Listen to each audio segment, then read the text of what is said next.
Okay, welcome to the Opperman Report. I'm your host, Private Investigator Edward Opperman. You can find me at your leisure at Opperman Investigations and Digital Forensic Consulting. If you reach out to me through my email, oppermaninvestigations@gmail.com. You know, it's so funny. That song, Pink, I'm coming up. Better get this party started. What do you call it? When that song first came out, we had just moved to Vegas. And back in those days, my ex-wife used to take Victoria back to New York, to Staten Island. We had a house in Jersey, too, a little Jersey Shore. I used to take Vic back there for a couple of weeks in the summer. And what was it? The Palms Casino had just opened up. And they had the 9 Steakhouse, and they had the club up there. I think it was called the 9 Club, too. And I had gotten some free passes to go up there, free passes for the comps for the steakhouse and for the club. And I was so excited. You know, okay, the kids are out of town, the wife's out of town, I can go out partying. I'm playing my Pink. Get ready to go out partying. And what happens? I go and I look in my closet for my clothes, my dress party clothes. And my ex-wife had taken all my cool going out clothes, and she had stuffed them in the bottom of the hampers. I couldn't go out while she was gone. I didn't know until the last minute, so I couldn't like rush to the cleaners, get it back to the next day. Unbelievable. So if you like our show, you like these crazy stories, go back to go check out the Opperman Report on Patreon. The Opperman Report Patreon. That's where we you get all the shows ad free, commercial free, and ad free. Go to Patreon, and I got a lot of cool stuff up there right now.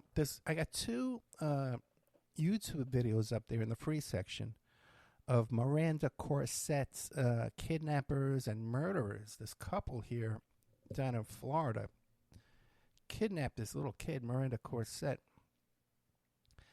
and they held her there and they tortured her and they raped her and mutilated her and they dismembered her and disposed of the body. This horrible, horrible story. And I had gotten involved in this early on, way before it hit the news, just when she was just a regular missing kid. Hey, when the family said, hey, my little cousin's hasn't come home, has anybody seen her?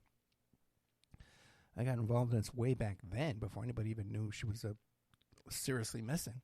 In fact, they even said, well, she does this all the time, And it turns out that this crazy guy, met her on Grindr and took her back to his place. He had 2 other women there. Only one other woman got arrested. One of them was just walking around scot-free right now. She was there for the whole thing. His mother was aware of the whole situation. Like, a lot of people knew about this. Another friend of his knew about the whole situation. Crazy, crazy, crazy case, man. He called the cops while he was holding this young girl prisoner and told the cops, I got this girl here. She stole my ring. She has it inserted in her body. I can find the ring with my metal detector. Come down here and forcibly search her. Cops did nothing. And you listen to this confession with the 2 of them. They're just out of their minds, these 2. And then even worse, insult to injury. A client of mine, and it wasn't a criminal client or anything like that. It was I helped with her divorce case. Because I'm paralegal too. So if someone says, hey, can you do my divorce for me, a bankruptcy, something like that, I'll do that for them too. Cheap. Just filling out some paperwork. It's a piece of cake. So then I helped her out. We became friendly, and then it turns out she knows this woman who did part of this kidnapping and this murder. Crazy story. And then the guy turns out, during his confession, he talks about how he would get these animals off of Craigslist and torture them and kill them in this apartment. And he says, oh, yeah, you go in there with that luminol, there's going to be blood all over the apartment, all over the walls. And I says, how many have you gotten these animals? Too many to count. Hundreds. That's what's going on, your neighbor's apartment right next to you, man. It's just going on right out there all over the world. Who the hell knows, what's going on in people's heads? But Miranda Corset, that story's up there. You can find that. Just fascinating. And then also, too, I stumbled upon, we interviewed Mike Sager last week. You heard it. And he had lived and worked with Hunter Thompson, and he knew Mickey, the Pope of Pot, Mickey Cesar, down there from Bleecker Street, Dialer Joint, who I also knew. And, we talked about John Holmes, too, that story. And he has a really good documentary about John Holmes. He got a lot more out of the young lady, I forget her name, Dawn Schiller, than I did when I interviewed Dawn Schiller. So, it turns out, there's this guy, Rackenberg, whatever his name is, Rakowitz, I think it is. And, a famous story back in New York, he killed this ballerina. It was a roommate of his, and cooked the body and served the body to homeless in Tompkins Square Park. And his confession is up there, too. And, the guy, I always imagined the guy would be a lot more crazier, but he really seemed kind of sane in his interview there. It's just, you never know what you're going to run across. But he was a member of the Church of the Realized Fantasy. That was Mickey Cesar's Pope of Pot. He was the Pope of the Church of the Realized Fantasy. And also to the Dialer Joint, ran Dialer Joint. He got his pot through AJ Weberman, who we've had on the show many times. It's kind of fascinating, too, how you see, AJ, they just did a piece about him in the New York Times. And when you look in the comments, people are saying, Ed Opperman Report. How people heard of AJ through me. And here's this guy hung out with John Lennon, wrote the book Coup d'etat in America, about the JFK assassination, that almost every JFK researcher we've ever had on the show has mentioned that book. Even E. Howard Hunt's son mentioned that book too, and the Three Tramps and AJ's work in them. He was sued by E. Howard Hunt. We've had some great stuff on this show, man. You can't deny that. And we have some coming up to look forward to. Coming up, and you better get this party started. Oh, God. Anyway. Oh, by the way, too, we ran into Pink one time in Vegas. She lived in Pink with her husband there, Corey Hart, who was a... Anyway, what do you call it? So it was funny. We ran into her buying furniture one time. Okay, she was at the furniture store. Same time we were there buying furniture. But there's a funny story about Corey Hart. When he had that reality TV show with the tattoos, he was a motorcycle guy and hooked up with Pink. And they lived on this little cul-de-sac in Vegas, in North Las Vegas. We lived on a nicer part than they did. And we had a nicer house than they did, too. And what do you call it? I lived on a golf course. The Rio Seco Golf Course. Look it up. That's where the Tiger Woods swing coach, Butch Harmon, had his school of golf. And that's where the guy who founded PayPal lived, too, as well. Smokey Robinson lived there. Mike Tyson lived there for a while. LaToya Jackson lived there for a while. Really cool spot. One of those boxers, I forget which one, the one who was getting arrested all the time. He lived there. I forget his name. Anyway. The story comes around. Corey Hart had this warehouse where he would sell his merch. He had T-shirts and hats and things that he sold from his fame of his reality TV show. And so these workers are there, and I guess they weren't that busy. He hired his friends and stuff like that, his old buddies, to work in his warehouse to run his merch for him. And so they decided to create a little shooting range, like an indoor gun range where they would do some target practice with their guns. So what they did was they took the boxes with the T-shirts and stuff, and they used it as the backdrop for their shooting gallery there. And it turns out that the shooting went through the boxes and through the wall of the warehouse there into the next offices of the next warehouse. I don't even think that story made the news, man. But that's a little inside gossip for you from good old Las Vegas. Coming up, so a lot of good content up in Patreon. Okay, keep an eye out for that. Noah's Ark. We did an interview about this fellow who's down there in Turkey at the border of Iran. Who a very great interview. I really enjoyed it. It went so fast. He really enjoyed it too. And it was right, but during the time of the bombing of Iran, when this guy was there. So we had a moment to talk about that a bit. And then when they did that big bunker bomb of Iran, too, I called him up to find out how he was doing. He says, yeah, you could see the smoke. You could hear it. You could feel it. But, no. He says, no problem. I'm still okay. Oh, God. Anyway, so we had him on the show. It really sucks, man, because I know some guys from Press TV, too. They bug me every now and then. They want me to come on there. Which now I'm starting to do interviews again, even though some of these people, these crazy little podcasters, man, these guys are just such egomaniacs, man.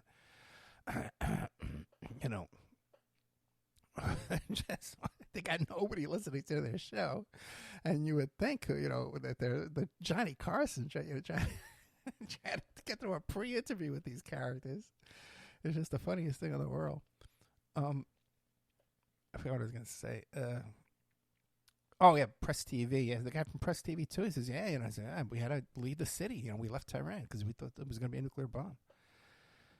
I got a big show coming up about the October surprise. There's a show in the member section about serial killers. It's a really good one about this fellow here who does this, a profiler about serial killers. Walter Herbst came back. Like his third or fourth time, he's a JFK guy.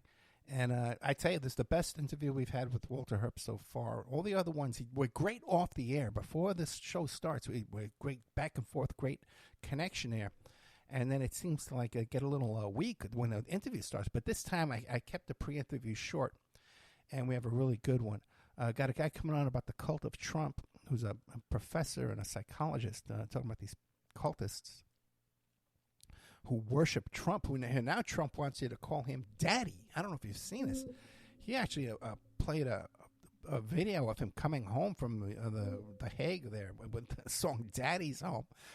It gets weirder and weirder, and grown men calling another man daddy. I can't even imagine, unless you're some type of homosexual, you're into that kind of thing. I don't know how else that works. I know a lot of people see me as some kind of father figure and stuff like that. And I don't know. I don't see it in another man, my own father, But even then, I took over the head of my household at like 19 years old. We got something coming up in the month of July. Okay, some of the biggest things we've ever done on this show. It's going to make international news. You remember the story about Pissgate, with a story about when Trump was in Russia for the beauty contest there, and a project there to work on a building, a Trump Tower in Russia, that he was told, this is the hotel room, this is the room where Obama slept when he was in town. And is that the mattress Obama slept on? That's the mattress that Obama slept on. And he had some hookers come in and do a performance where they pissed on the mattress. Now, this came out in the Christopher Steele report. And the way it came out, by the way, Christopher Steele had several sources. I think he had 4 witnesses to this story, and all 4 people did not know each other. 2 of them knew each other, and 2 of them knew each other, but not all 4 knew each other. So this is a fairly corroborated story.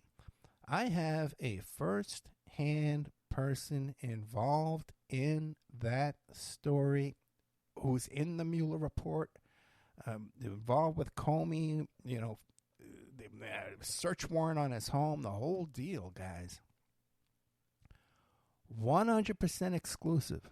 Has not done an interview previous to this. Could still fall through. But so far, we've got him booked, okay? And this is going to be, no one's talked to this man before Ed Opperman. So this is another Ed Opperman report. First and only. And I can tell you that over and over and over and over and over and over and over again, how many times that's happened on the Opperman report. So, multiple times. As a matter of fact, it's so weird. The other day, I played a repeat of the interview with Conchita Sarnoff, who wrote the book Trafficking, with a capital K, Trafficking, about Jeffrey Epstein. And I interviewed her way, way back in 2015, okay, which is before, all the experts and the superstars, experts on the Jeffrey Epstein case, before they even appeared in public and even uttered the word Jeffrey Epstein out loud. Okay, the legendary Ed, you got to have these legendary experts come on your show, Ed Opperman. These are the legendary experts. By the way, how did these legendary experts become legendary experts about Jeffrey Epstein if they had not listened to the first guy to talk about Jeffrey Epstein on the radio, Ed Opperman? Because they all know who I am.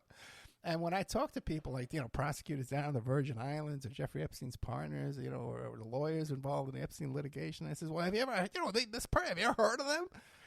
Or they come to me and says, have you heard of them? Where are they getting their information from? No one's ever talked to them. No one knows them, Ed. Where do they come from, Ed Opperman? And I says, I don't know, So I tell the story about when I booked Conchita Sarnoff to come on the show. How I got a phone, I tried to book her a few times, and then finally she comes back to me out of the blue and she says, I agree to come on your show, but I will only do a half hour, which is so bizarre, most people beg off the 2 hour, back then it was 2 hour shows with everyone, I needed to fill 2 hours. Then I started doing 2 1 hour shows to fill the 2 hours, which is what I still do now today. Very rarely do I do less than an hour. Okay, unless it's so boring, I can't continue. Okay, but she agrees to come on for a half hour, and then right before we're about to start taping, I get a phone call from her publisher. Mr. Opperman, how are you? I'm Victor Ostrovsky, a Mossad agent. Oh, really? Mr. Ostrowski, Mossad, how are you, sir? I'm the publisher of Conchita Sarnoff, my author. My publishing company is called, it was something called like his book that he wrote was called Deception, Using Deception to Get Your Way.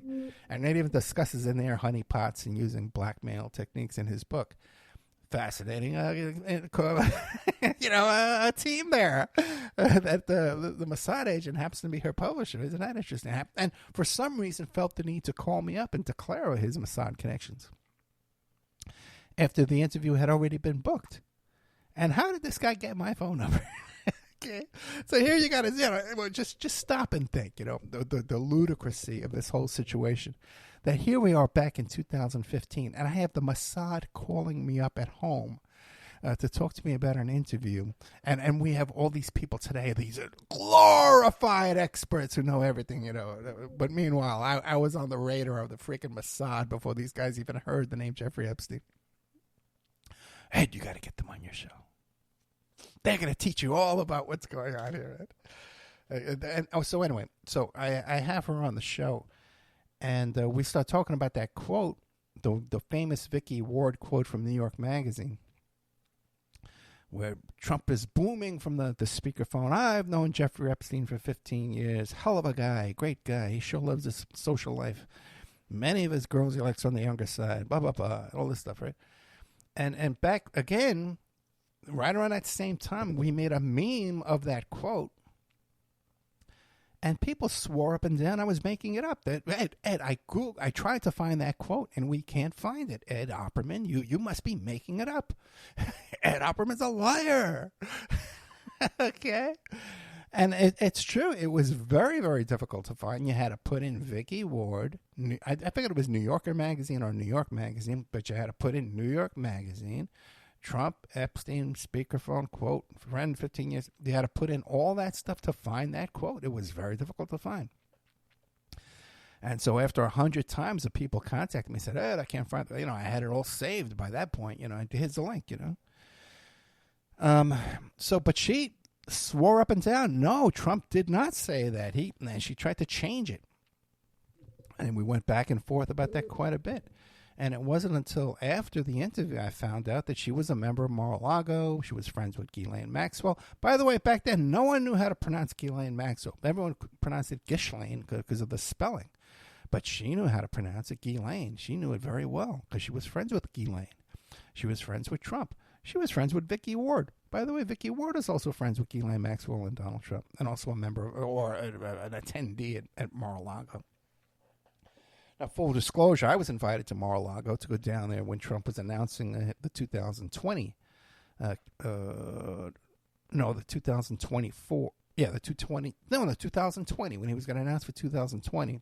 I was invited for that announcement down at Mar-a-Lago, but I could not make it. I could not get down there in time. So I didn't go. But I wasn't, full disclosure, I was invited to partake with the Trump family down there at Mar-a-Lago. To partake with them and all the sex traffickers they seem to associate down there. So she's a member down there. She's friends with all these people, and then we dig a little deeper, and it's kind of funny because I gave the information to Pierce Redmond, and I let him. I didn't need the headaches. I had another incident right around that time, and I didn't need any more beatings from this crew. I didn't need to get my ass kicked once again by this bunch. So I gave it to Pierce Redmond. I didn't even warn him and tell him, hey, Pierce, I just got the shit kicked out of me by these Trump guys and these Epstein guys. But so hey, you break this story there, Mr. Redmond. Oh God, if he ever knew, he'd come after me with a bat. He's a gentleman. He would never. I just wouldn't turn my back on him. But what do you call it? It turns out, we looked into her a little further, and her attorney, that she has an awareness foundation for young trafficking victims. But you really can't find of it doing any good other than raising money and putting on balls and banquets.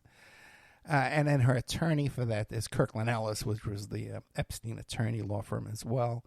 And then it turns out, too, that she was the one who was releasing all the information for Alex Acosta who had put out that 4-page letter.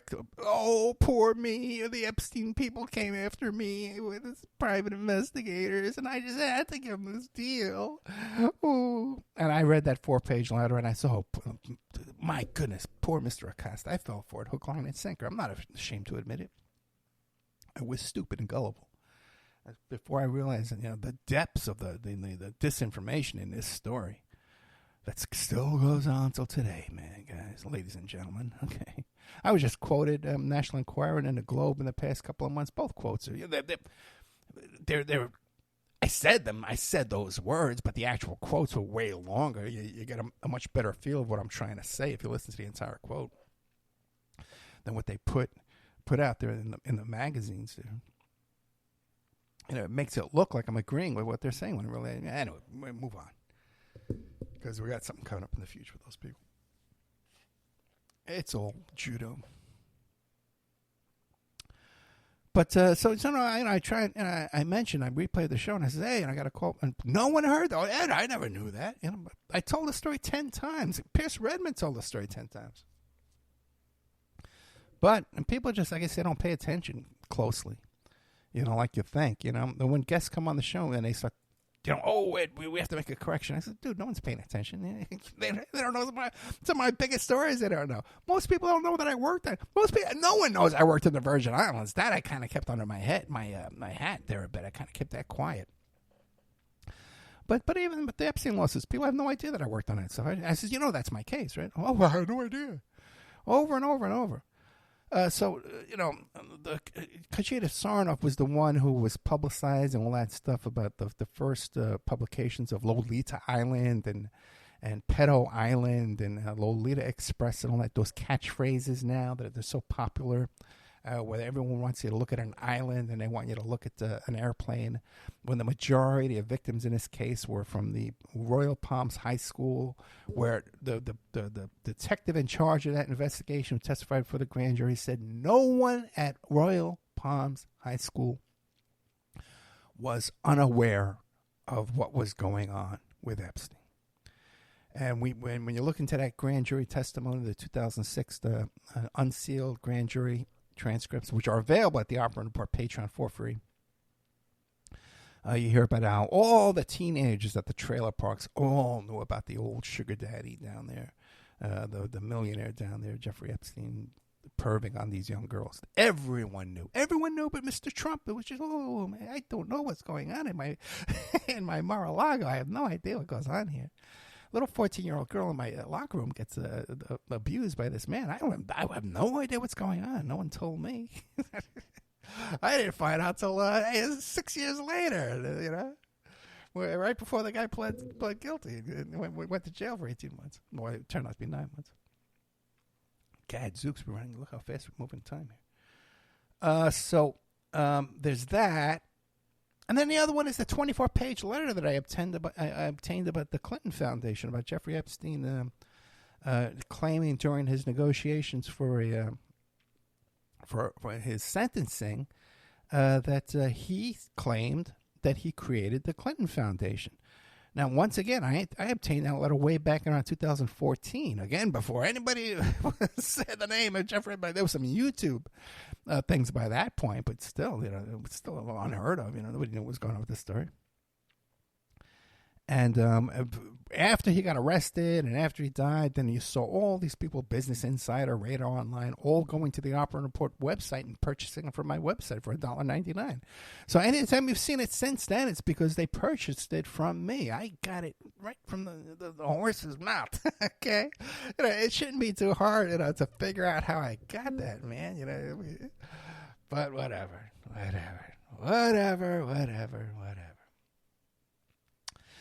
Now, by the way, it's kind of funny because this whole story with the Pissgate that's coming out, I just got lucky. I just reached out to the fellow involved, and he just happened to be ready to do an interview. And he's very, very camera shy. He's gun shy about doing this, but I think I have his confidence. But by coincidence, I know other people that know him.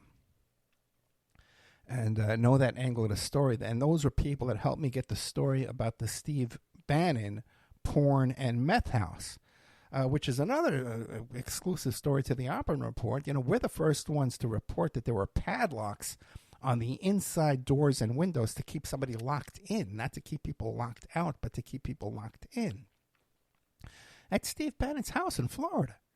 And then there were indications they were filming porn. There's indication that they were cooking meth. There was scientific labs and stuff like that. We have the guy that was a tenant, and we have a reporter who wrote a story about it. And then later on, it was reported on Morning Joe. Of course, no credit given to me. But now, and one of the interesting things about that story is one of the people who led me to those people, you know, through a series of, connections, is some of these Miami Cubans, you know, these Miami CIA type Cubans, you know. And it is so infuriating for me as a Cuban man myself. My mother and my brothers are all born in Cuba. That somehow, because we didn't stay down in Miami and live in that cult of Miami, that we went to New York and lived in the Bronx and all stuff like that, that somehow and I don't have a Cuban accent like they do, that somehow I'm not as Cuban as, and my opinion on Castro and Cuba are not as important as theirs. Which reminds me, too, later on tonight coming up, I didn't even get into this, man. Spreaker every Friday night at Spreaker.com. You sign up for free. Tonight we have on Spreaker is another Son of Sam show with the criminal justice Chris, who's a really good guest. Was one of those Son of Sam hits a mafia hit, which is something I heard way back a long time ago. That some of those hits perhaps were really organized crime hits and not Son of Sam cult hits. And then we have Jay Ponte coming on about his book, Be the Revolution. And it's all about, I forget what the title is, but it's a good show. And I know right away people are going to hear the title and they say, I'm not going to listen to that show. Hey, Ed, I love your show. And you do excellent reporting and all your stuff is so good.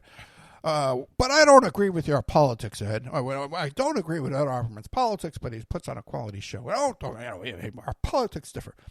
And then they'll see this show here, and I say, I'm not going to listen to that. It's, so you have no idea what my politics are.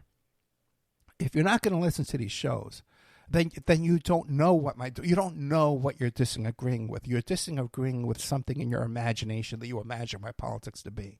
Okay, because you have every opportunity to listen to this. My own father. Oh, yeah, I saw Alan Wood's socialism. I didn't listen to that one. Why not, Dad? Well, because I know I'm not going to agree with it. You know you're not going to agree with something before I say it. Okay, well, he's 93 years old. He has an excuse, okay? You're a grown man, you know. I listen to different opinions all the time. I have them on the show here. The ones that aren't afraid to come on. I got to tell you, these right-wing MAGAs, man, as soon as they hear who I am, they're afraid to come on. They just won't come on because God forbid, you know, they might be asking a scary question. Ooh. This one pussy, right, this guy about 9/11, right, I had him to come on the show. In fact, another guest just name-dropped his name a few times, and I just let it go. Because this guy is such a cowardly liar. I booked him to come on the show, and then the day of the show, I says, hey, I'm going to be calling you at 11:30. Oh, I'll be right here, Ed, ready to go. And then 11:30 comes around. Hey, man, I'm calling him. He's not picking up the phone like a little pussy coward that he is. Okay, Mr. Fitzgerald, a little pussy coward. And then the little pussy coward later on, I'm doing a show about the Oklahoma City bombing that he didn't even listen to the show. And he's declaring, Ed Opperman's a gatekeeper and Ed Opperman's what's that called? A limited hangout and all this stuff like that. He invited me to come on a show and I quietly declined. Well, what a bullshit liar. Pussy liar. Okay? Mr. 9/11 expert. The greatest expert ever on 9/11 is a pussy and a liar. Okay, he agreed to come on the show, then cowardly backed out, then lied about it, and claimed that he never agreed to come on. I got a screenshot. Where are you? I'm calling. I'm emailing. Little pussy couldn't even answer because he's afraid. He's afraid. Ed Opperman's going to ask a scary question, and I'm very scared. I can't answer scary questions because I'm an 9/11 expert. Okay, pussy. What are you going to do? What are you going to do? Well, I'll come on all takers. Okay, I've got on right-wing shows, man. Oh, man, you should have seen the shows back I used to go on about Sarah Palin. I used to go on talk shows in Alaska.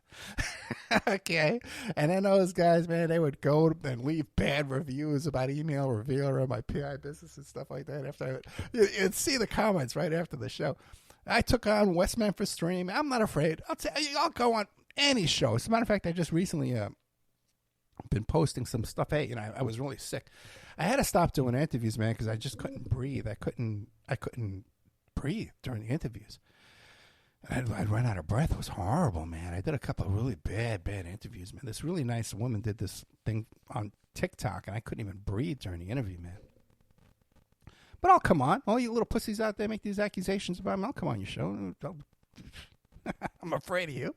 I got the truth, man. I got the truth and reality, man. Okay, on my side.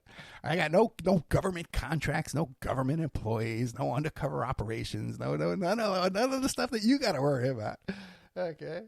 All right. We just had here the election of Zohran Mamdani in New York City, and I have never seen the MAGA right, so terrified and so discombobulated and having such a little hissy fit. I've never seen anything like it in my life. And now they're even talking about they want to have this guy deported. Whoa, this is a legal election, guys. Okay, and the brutal racism and bigotry coming out of people's mouths. Elected congressmen. Just because the guy's a Muslim. By the way, I don't even think he is a Muslim. I think he's Christian. But just because someone's race and their religion, there's just this brutal bigotry and racism coming out of people, just not like it's normal. This would have been censured just 5 years ago. This would have been censured in Congress if he made these kind of statements. You can't say to him, my God, this guy has been legally elected. People want him. And you know why they want him? Because he's legit. Because people aren't afraid of the word socialism anymore, ladies and gentlemen. All right, now let's look at some of this fellow's policies here. Some of them, I think he heard from my show. Okay? Because I was talking about a state supermarket years ago. Years ago, I was talking about this. As a matter of fact, my theory was only people who had food stamp cards. What we would do is we would have state-run factories for paper products, soap and toothpaste and toilet paper and things like that you can't buy with your food stamp card, with your EBT card. And we would have those little stores, state-run stores, right by the high schools, right by the welfare offices, right by the Social Security office, right by the courthouses. All the places where people can get to now on public transportation, where there's no excuse that you can't get there. And we would have state-run supermarkets there where people could buy subsidized products, generic brands, at a non-profit, from a non-profit facility. Now, this fellow here, Mamdani, wants to expand this, with bread and meat and, rice and beans and things like that, which I think is great. I think this is a great idea. The no-frills staples to feed your family, okay, that everyone can eat an affordable meal. That's radical? That's radical? In the richest country on the planet? With this billionaire piece of filth, Jeff Bezos, in that pathetic disgrace of a tuxedo he's wearing with this wife of his. Well, he probably has like a $10 million boob job there in her tacky wedding outfit, where they rent the whole city of Venice for their wedding, this tacky the demonstration with these two. I can't help to remind you that Amazon sells rope. You can buy rope on Amazon, and rope has many uses. And you can look back in history and the declarations of people saying that the capitalists will sell us the rope. And this may be a good time to start stocking up and buying rope, okay? Because rope comes for many purposes. You may have some things you might want to tie up. Or things you may want to dangle from the flagpoles out in front of your, not the flagpoles, the light posts. There may come a day Okay, Mr. Bezos. No. They need more tax breaks, these folks here. So I've been saying all along about the state supermarket. I think it's a great idea, and I think it's going to be a huge success. And I think that the fear we see, because they see if this can happen in New York, it can happen in D.C., it can happen in Los Angeles, especially with the opposition to these deportations in Los Angeles, where they are widely unpopular. There is no way. If the elections are not completely rigged, that we're not going to see a blue storm in the midterms. Okay, and then hopefully then what do you call an impeachment with some teeth, where he's actually removed, convicted, imprisoned. Oh, there's always the rope, but. I said this a long time ago that we should have these where you could buy toilet paper, and paper products that are manufactured by the unemployed. Those are simple factory jobs that anybody can pretty much do. Even the worst alcoholics and stuff can do those jobs throughout history. And I remember a frequent listener to the show said, "But Ed, somehow he got my Skype number. He said, send me messages on Skype. But Ed, if you give people cheaper toilet paper, that will remove all incentive for them to go out and work." And I said on the show how stupid that was. Okay, if I could get a break on toilet paper, I'm not going to want to work hard and save money for a vacation or to send my child to college. Just how ridiculous that thinking is. And the guy got mad at me, unfriended me, and blocked me all over. But you're doing me a favor. You can be bugging me on Skype. Your stupid opinions. I'm better off without you, man. Let's face it. No hard feelings. But I'm better off without you, man. Okay, what do you call it? Oh, by the way, too, not only will we have state supermarkets, but New York is going to have free car washes with the tears of the capitalists, because the crying capitalists who are crying all over this victory of the socialists in New York State, New York City at least. So I'm very optimistic that this is part of a socialist wave we're going to see in this country. People aren't stupid anymore. Most people are not afraid of the word socialism. They're not afraid of the concept of workers who work hard, keeping the fruit of their labor and not having a chunk of that money go to lazy slobs like Jeff Bezos, who hasn't worked, or the Walton family heirs, who never worked a day in their life and are living like kings, when people like you and me have to get up and go to work every day. And if people like you get up and go to work every day, we should keep all of the profits from our labor, not give it to people, stockholders, or sit back and do no work. And that's just a fact. And you say, well, Ed, how do you raise capital? You raise capital through a state bank.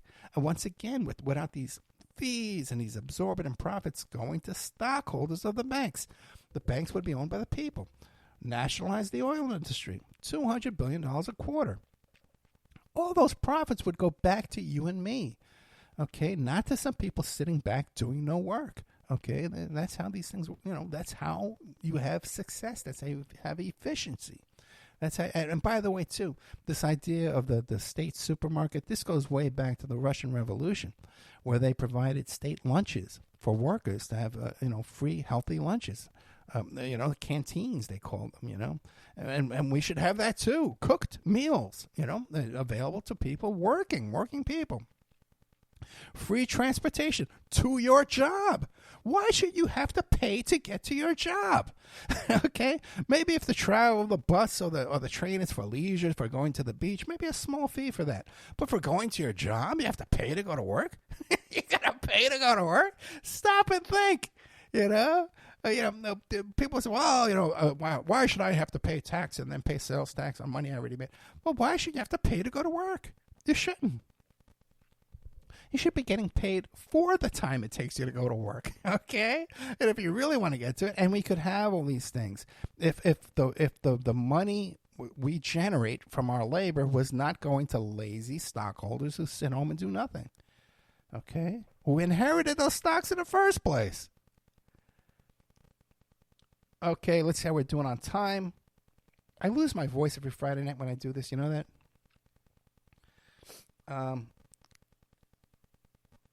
Couple of more things. Let's see. Oh, there's so much here. I got a ton of stuff. Wait a second. Oh, let's get into P. Diddy real quick. Okay, P. Diddy, the verdict is coming through. They dropped some charges. Now, I'm confused here. What happened to these gun charges? Somehow these gun charges are coming under the racketeering charges? There are no specific gun charges. The guy's got 3 defaced, fully automatic weapons, and he's not being charged for that? What the hell is going on with that? That's a charge you can't beat. Okay, because all the prosecution has to do is walk into the court with the guns. Look, here's the search warrant. Here's a video of the search warrant. This is where we found the guns. They're in his bedroom. They're in his garage. They're in his porta potty. They're over in his attic over here. This is where we found the guns. Throw them on the table. Those are the guns. Now look at we got a witness on the stand. ATF agent. I'm holding up the gun. The serial number has been defaced. It's been filed down, which is illegal in the United States of America. 10 years. Mr. Diddy, bailiff, take him away. That's that open and shut. You don't get away with that. All right? That's like when I had my case with the pot. They says, hey, they're going to walk in there. They're going to throw the pot on the table. That's his pot. There's no way around that end. Okay? Plus, you're on video buying the pot to begin with your stories about running with the bulls, you idiot. I got to get those videos, man. If we can get those videos, they're worth gold. We would make $1 million with those videos. Okay, but the things with P. Diddy. They dropped some arson charges. Okay, the arson charges were a joke. Okay, when the testimony on the arson charges, there was no connection to P. Diddy with those arsons. Now, the fact that they let that in front of the jury, that's going to be grounds for an appeal, which may have been where the payoff took place in this case. But these other charges, okay, paying sex workers, and first of all, just paying sex workers and paying sex workers to travel for sex work, and coercion for sex work, and coercion for sexual by force, sex trafficking by force or coercion. Now, those are serious crimes, 10 years, and I think they got that locked up, okay? Then the other one is racketeering and conspiracy, which somehow these gun charges are falling under the racketeering and conspiracy. There's a lot of talk about drug use and drug sales and drug trafficking and these gun charges, which is life. You can get life for the racketeering and conspiracy.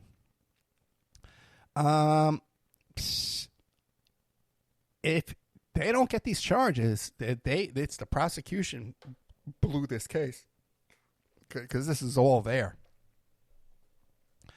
Now, I don't get this stuff about why these gun charges are not specifically. Now, a fellow came out, Doge, right? Now, Trump came out and said, Doge is a bunch of bullshit. This is what the President of the United States said when he was fighting with Elon Musk, the head of Doge, who said that Trump is on the Epstein list. Okay, all right? All right, this is what they said, not what I'm saying. This is what they're saying, okay? Now, one of the Doge engineers who they sent him into Veterans Affairs, they said he agrees. There was no fraud. There was no abuse. It's rather well efficient, he says. So what? And his name is Sahil Lavenga. Now, you can look him up, okay? This is a story that's in print. Now, here's the deal, man. And so then, if there was no fraud, there was no abuse. They went in there, looked for it. They couldn't find any. But yet, Elon Musk is saying, oh, we found this, we found that, we found this, right? All these people, with this data, 100 years old, getting, 150 years old, all this crazy stuff. So what do we know? Just like Mr. Trump says, Mr. Trump, Epstein's friend, said that it's bullshit. Okay? So then what's the reason? Why did they go in there and do this? Well, they went in there and they were able to obtain. Okay? A lot of time you hear me say the word obtain. I obtained it. Okay? We obtained this information. Okay? They obtained this information that can't be bought. You can't purchase information from the IRS. You can't. I can't. Okay. I met with a guy who said he could one time. We never went through ahead with it. We can get into that story. I've told you a story. Bob Mayhew. Okay.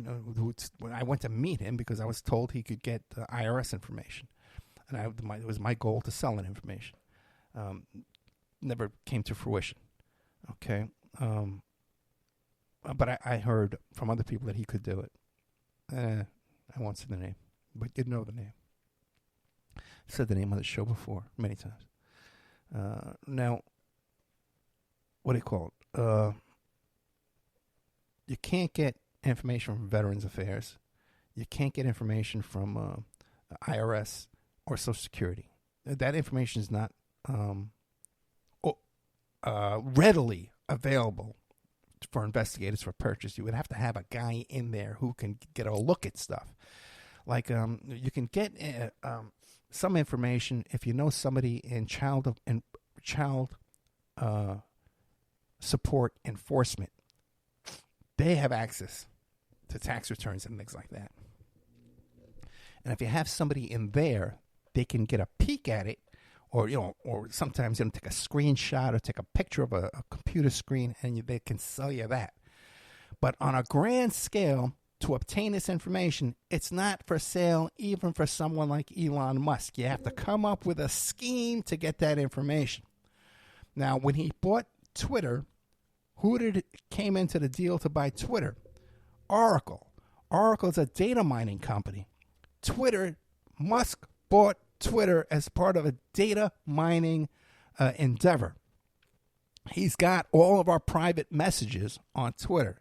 He's got people, he knows who we blocked on Twitter. He knows who we follow on Twitter. He knows what we say on Twitter. And he can data mine that information, not for our benefit, but to manipulate us, okay, to guide us, direct us, manipulate us, to abuse us, to steal from us, and to sell us things. That's their motive. And now they got all this other information. They told us the motive was to save us money, fraud, and abuse, and some stupid people believed it. But clearly, they got their own motives, and they were able to obtain that information. They have it now. And there's no taking it back. Once they got that, there's no way to get it back. Just like Diddy with his machine guns. You know what I mean? Okay, let's see. What else? Doge is bullshit. P. Diddy gun trafficking charges. It's either a leak or a lie. Trump went on a rampage. He did this thing where he attacked Iran with this bunker busting bomb, and he came out and said, "This is the greatest bombing ever in the world. I got the greatest bombs, and the greatest. It's totally destroyed." And then it started getting leaked from his own people and his own military and his own intelligence that it really wasn't that effective. That there's video of trucks leaving there with the material. And even the facilities weren't damaged to the extent that they say they are. So Trump started freaking out and said, "That's a lie, that's a lie, that's a lie, they're lying." But now he says it's a leak, it's a leak, it's a leak, it's a leak. They leaked it, it's a treason. It can't be both. If it's leaked, that means it's true. They leaked something that was true. That's a leak. You can't have it call something information both leaked and a lie. It's one or the other. He's claiming it's a leak. They're investigating as a leak. They're blaming the Democrats for the leak. It's the truth. Okay. Thank you.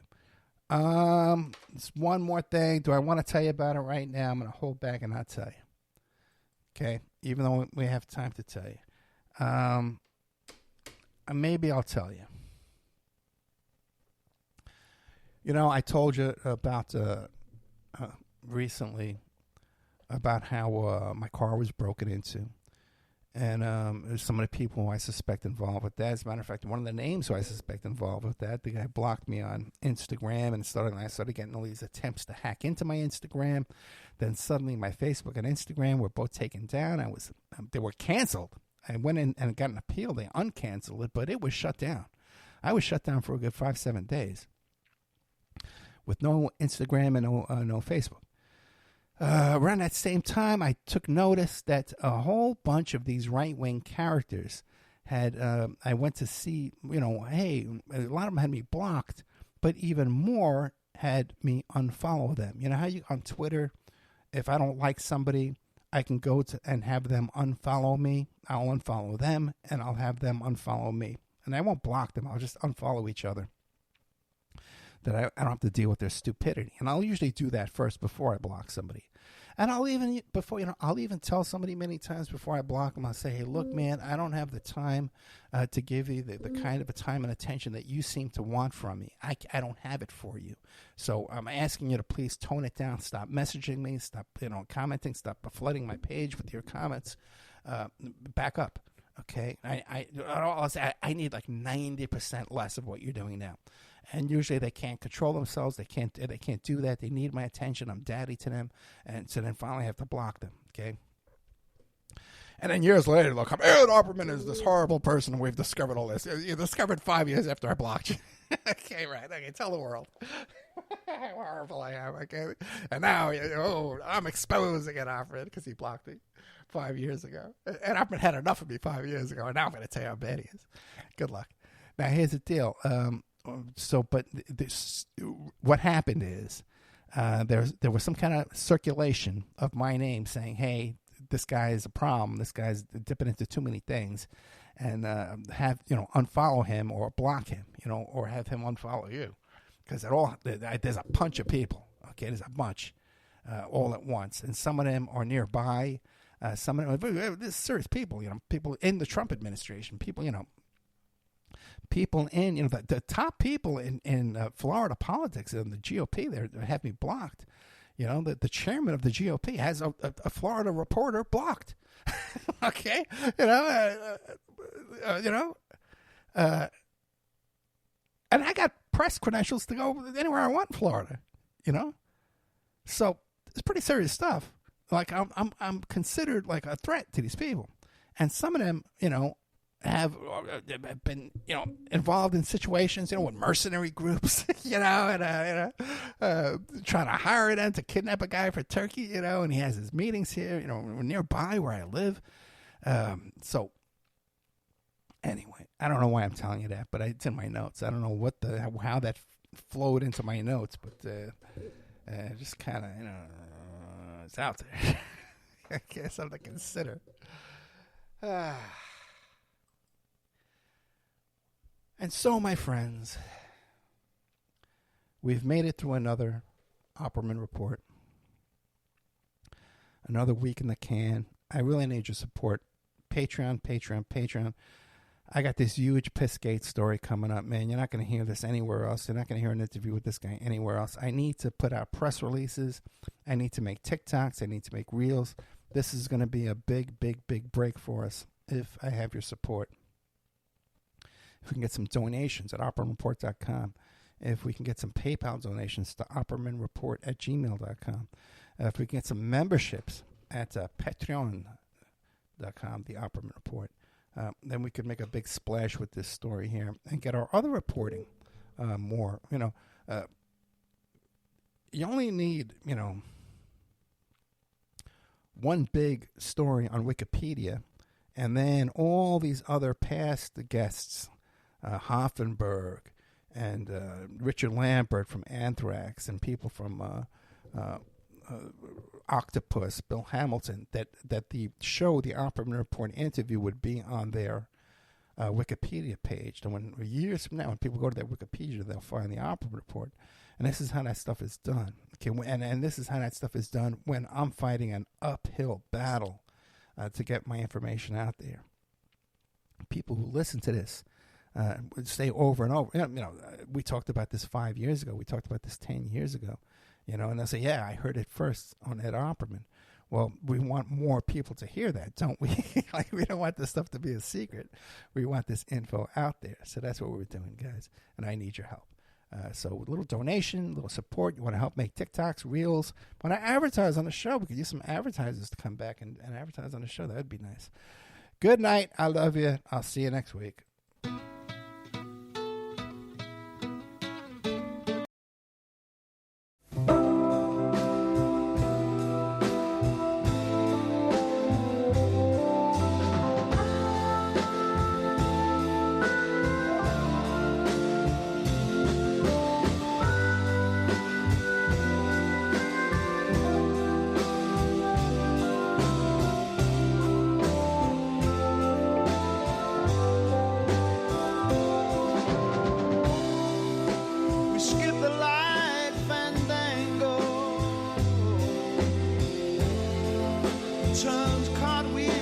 across the floor.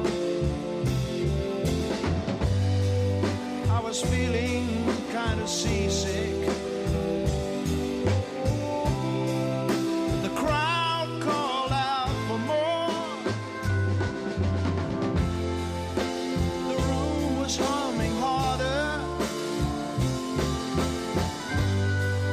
as the ceiling flew away.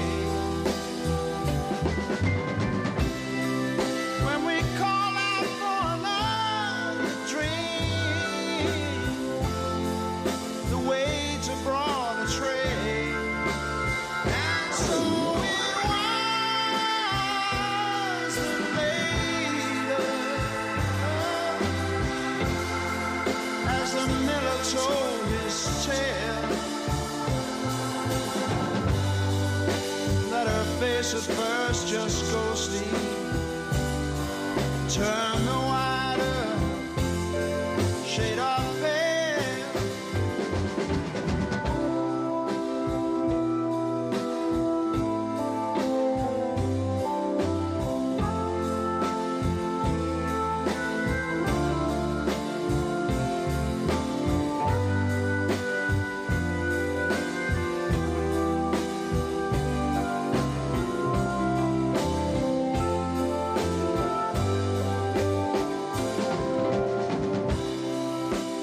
He said there is no reason,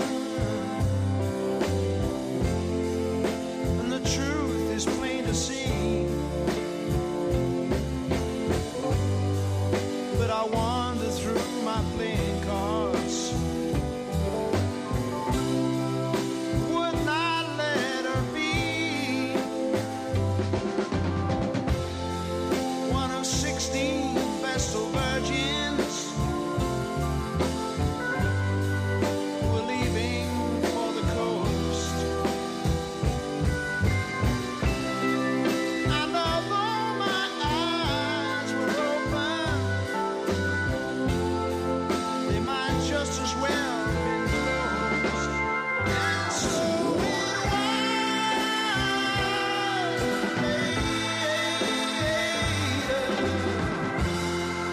as the miller told his tale,